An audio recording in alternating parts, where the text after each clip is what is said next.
how do you overcome dissertation stress? One of the ways not to do it is push harder. Pushing harder on your dissertation most likely isn't going to get rid of your stress. You might have lost sleep, you might have lost friendships or relationships, or your health might be deteriorating. Well, what can you do about it? The truth is you can overcome dissertation stress and you can finish. I'm Dr. Steve Tippins and I've served on over 300 dissertation committees.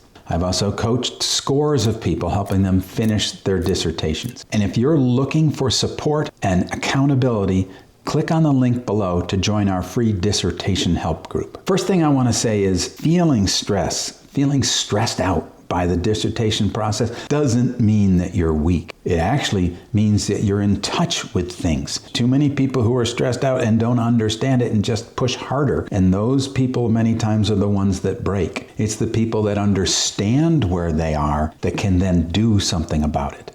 One of the things that can help you move forward, and I was just talking to a former client the other day, one of the biggest things they got out of this was reframing. When you're going to have a lot of times when you're going to be looking at something and saying, oh my God, I can't do this, or they're asking for 40 pages. Well, you don't write 40 pages at once. You write 40 pages by starting with a word and then a paragraph and then a couple of paragraphs.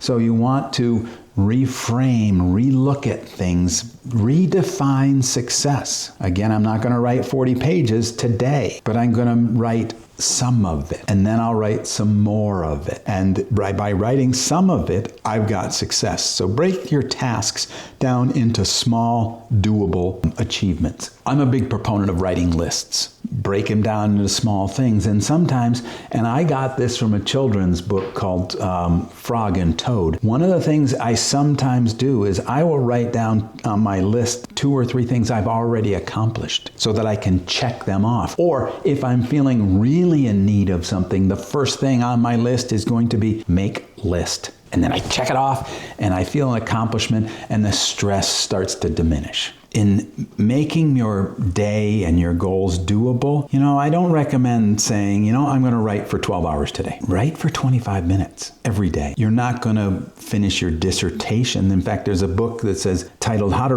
Write Your Dissertation in 15 Minutes a Day. Well, you're not going to do it. You can't write just 15 minutes every day. But if you show up every day and start, some days that 15 minutes is going to turn into an hour. And that's how you're going to finish your dissertation. Just keep showing up. That's what's going to keep the stress down. Because as you start seeing you've made progress, success engenders more success.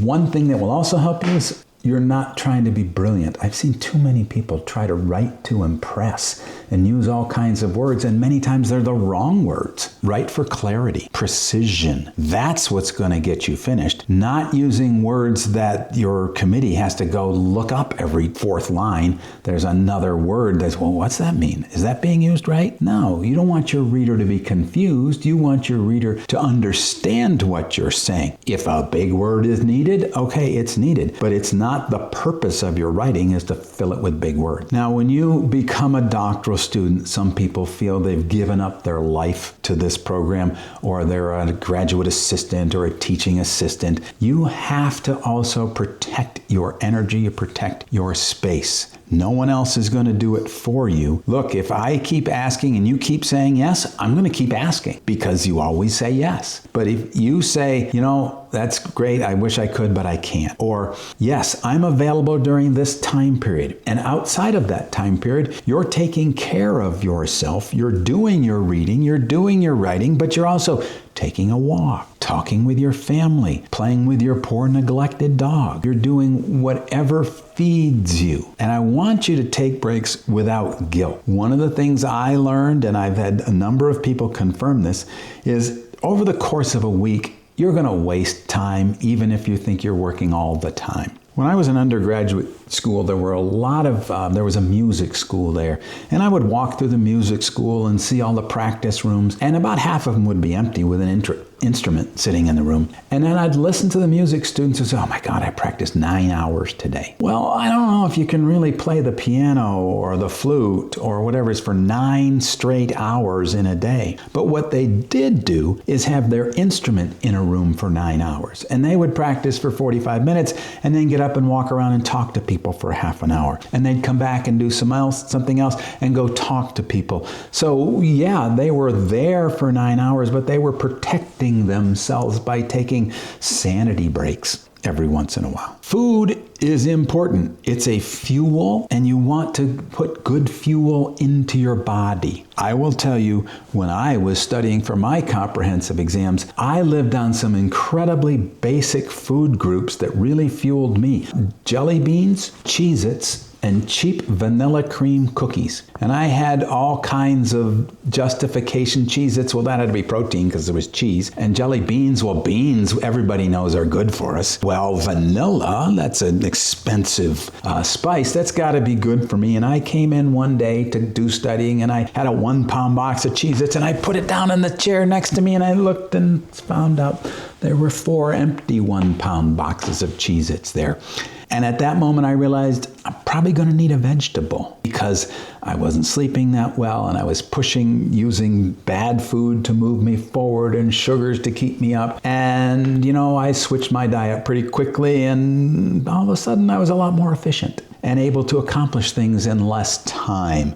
So take care of yourself exercise-wise, food-wise, and relationship-wise in this process. One of the things you can think of is if I take care of myself, I'm not wasting time. I'm actually preparing myself to be more efficient and better able to move forward. I mentioned activity, running, seeing your family, wasting time.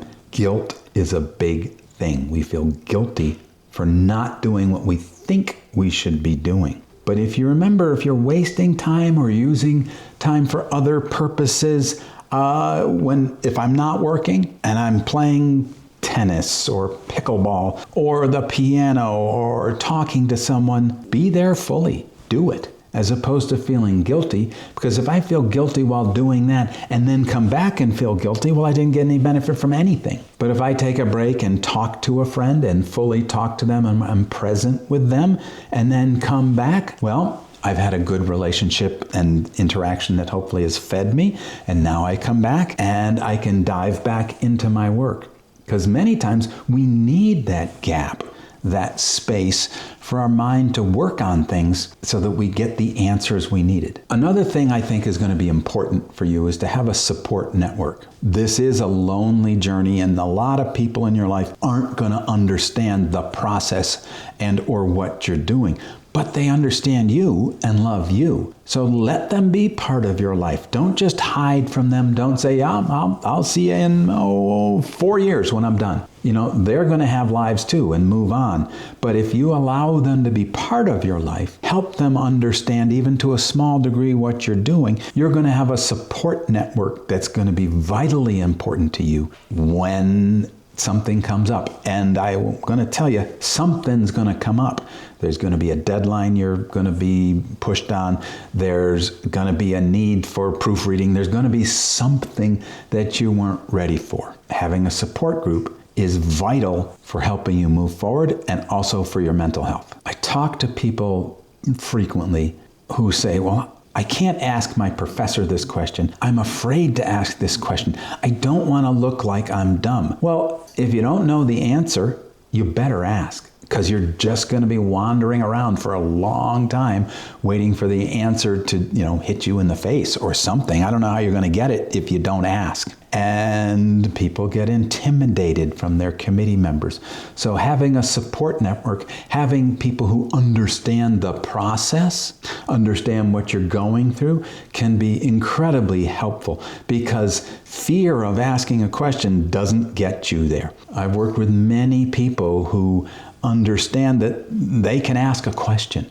And once they ask that question and get the answer, life's a lot easier and they don't have to live in fear. Changing your mindset can be a big thing in helping you move forward. You sit down and you're working on something, or you're not working on it, and you're saying, why can't I do this? Oh my God, everybody else is doing it, and it's so easy to compare to other people, and everybody else is doing something different. So just realize that. Change your mindset from, why can't I do this, to, gosh, I wonder what's in my way right now. What's blocking it? Become curious about things instead of basically beating yourself up. We might find a simple thing, I'm hungry. That's why I'm not doing this. Or, I don't have all the research on this topic, but I do have it on this other topic, so I can get that part of my dissertation completed or that part of this assignment completed. And one of the things I've found is if I have a block, if I just keep going at it, I rarely get through that block. But if I engage myself in other activities, somehow my mind is still working on that. And I have come up with answers to blocks while running or walking the dog or working on other projects. It all of a sudden gets to, that's it, okay. And I go back and finish that. So give myself the opportunity in the space by reframing things or just looking at other things can help me reduce stress to a huge extent. Comparison, which I've mentioned, is going to be one of your worst enemies. Comparing to other people in the program, we don't know what they're going through. We don't know what their committee has said. We don't even know if what they're saying is true. But we do know what we are doing. So yes, you can get support from others, but understand that this process, even though the catalog and the marketing material shows it to be a straight line, a doctoral journey is not a straight line. There's going to be times when you're not making a lot of progress, when you're gathering a lot of information, and there's going to be other times when you're just going to take off and chapter 4 gets written very quickly. So try not to compare, just be aware of where you are and what you can do, and then move forward. When you stop fighting yourself, when you stop fighting those expectations we put in our head, when you stop thinking, oh my gosh, they're doctors, they're magic. They're people, they've gone through this process. Listen to them, yes, but we don't need to put them up on platforms and idolize them.